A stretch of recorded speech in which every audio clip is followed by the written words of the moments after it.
विचित्र सरकार का फैसला है, मानना तो लोगों को होगा। इस बीच क्या कुछ कहना है इस पर्यटन नगरी धर्मशाला के लोगों का? विचित्र।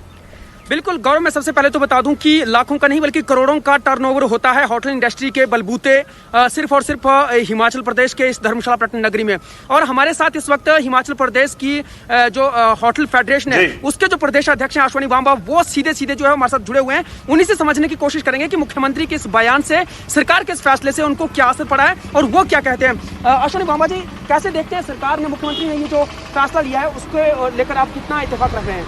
नमस्कार जी। सीएम साहब का हमें एक स्टेटमेंट देखा है, कल का भी आज का भी। उससे पहले ये हिमाचल गवर्नमेंट का डिजास्टर मैनेजमेंट का एक ऑर्डर भी आया है। उस ऑर्डर में भी कोई क्लैरिटी नहीं हमें मिल पाई है। ऑर्डर ये कहता है कि जो टूरिस्ट आएगा हिमाचल के अंदर वो RT-PCR टेस्ट लेके आएगा कि नहीं आएगा, उसको बॉर्डर पे रोका जाएगा कि नहीं रोका जाएगा, उसके बाद जब होटल चेक इन करने आएगा तो क्या प्रोटोकॉल्स हैं, क्या कंडीशन है, वो कुछ क्लैरिटी नहीं है। हालांकि सीएम साहब का बयान स्वागत योग्य है, जहां उन्होंने बोला है कि टूरिस्ट को बॉर्डर पे तंग नहीं किया जाएगा। लेकिन साथ के साथ सीएम साहब ये भी कह रहे हैं कि एक मैकेनिज्म बनाया जाएगा जो टूरिस्ट होटल पे चेक इन करेगा, उसकी मॉनिटरिंग एडमिनिस्ट्रेशन या पुलिस डिपार्टमेंट करेगा। हमें ये समझ नहीं आ रही कि मॉनिटरिंग और चेकिंग क्या है।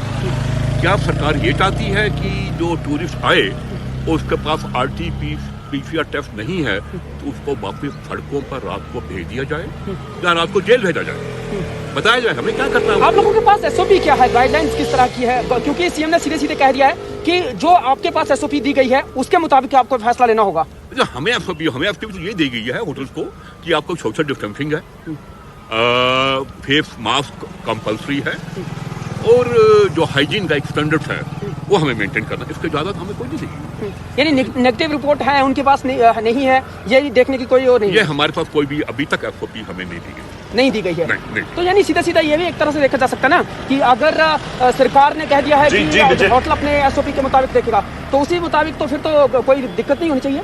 जी, हमें कोई ऐसी नहीं दी गई कि RT-PCR फिर आपको चेक करना है, उसके बिना आप नहीं ला सकते, नथिंग। हमारे कोई ऐसा कुछ भी नहीं हमारे। जी, और भी हैं गौरव, औरों से भी बातचीत कर लेते हैं हम। जी, क्या कहना चाहेंगे आप? सर नमस्कार, मैं Vivek Mahajan, general secretary hotel association धर्मशाला। देखिए, मैं एक चीज़ कहना चाहता हूं कि जहां तक पर्यटन का सवाल है, हमें नहीं लगता कि पर्यटक कोई भी ऐसा पर्यटक जो बीमार हो या जिसको कोई ऐसे सिम्टम्स हो वो कभी घूमने आता है। जो भी पर्यटक कभी घूमने आएगा अपने परिवार के साथ वो एक हेल्दी पर्यटक होगा। कभी भी पर्यटक बीमारी की दृष्टि से कभी भी कोई इंसान घूमने नहीं आता है। और रही हमारी दूसरे कोविड के प्रभाव की बात, तो जहाँ तक कैंपेनिंग चलती है, इलेक्शन की कैंपेनिंग होती हैं या सोशल पार्टीज चलती हैं, उस पर हमें कंट्रोल करना चाहिए। उसकी वजह से ये कोविड का मुझे जहाँ तक लगता है ग्राफ ज़्यादा बढ़ा है। रीजन बिंग, पिछले 15 दिन में अगर हम टूरिज्म का ग्राफ देखेंगे और इलेक्शन रैलीज का ग्राफ देखेंगे तो वो ज़्यादा होगा। जी विचित्र। पर्यटन के माध्यम से और इलेक्शन रैलीज के माध्यम से कंपेयर करिए तो वो ज्यादा दिखेगा। ज्यादा दिखेगा। जी, आप तो क्या कहते हैं, मुख्यमंत्री के इस बयान से क्या आप लोगों को वाकई में परेशानी हो रही है या फिर आप अभी भी क्लियर नहीं हुए हैं? ये ऐसा है कि जो SOPs जारी हुई है उसमें ऐसा है कि टूरिस्ट के ऊपर जो है असमंजस की स्थिति पैदा हुई है। टूरिस्ट के दिमाग में असमंजस है कि जाएं कि ना जाएं। इससे क्या हो रहा है कि 90% बुकिंग जो है होटल्स में ऑनलाइन हुई थी वो कैंसिल हो रही है। तो गौरव, कहीं ना कहीं देखिए बड़ा सवाल ये है कि 90% जो होटल में बुकिंग हुई थी वो जो है वो कहीं ना कहीं गड़बड़ हुई है, वो कैंसिल हुई है। अश्वनी जी, क्या वाकई में वो कैंसिल हो गई है? क्या वो समझ नहीं पाए, टूरिस्ट समझ नहीं पाए या सरकार समझा नहीं पाई उनको? नहीं सर, नहीं। देखो, जब सरकार की तरफ से एक बयान जाता है, ठीक है विचित्र, बहुत वैलिड पॉइंट्स हैं इनके, लाजमी तौर पर बहुत सारे वैलिड पॉइंट्स हैं जिनका आपने भी जिक्र किया और ये भी कर रहे हैं। देखिए, दो तो बहुत अहम पॉइंट्स का जिक्र किया गया है। पहला कि अगर रात को कोई होटल में रुकने के लिए आता है और उसके पास RT-PCR की रिपोर्ट नहीं है तो उस पर्यटक का क्या किया जाए, कि उनको बोले कि सड़कों पर रहें आप रात को।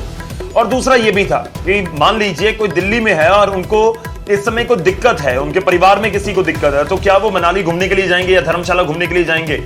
तो दोनों बहुत वैलिड पॉइंट्स हैं कि अगर लोग स्वस्थ होते हैं उसके बाद ही सोचते हैं कि चलिए हमारी फैमिली बिल्कुल ठीक है, हम चलते हैं मनाली घूमने, या फिर हम धर्मशाला या शिमला या कोई भी हिमाचल या किसी भी देश के किसी कोने में।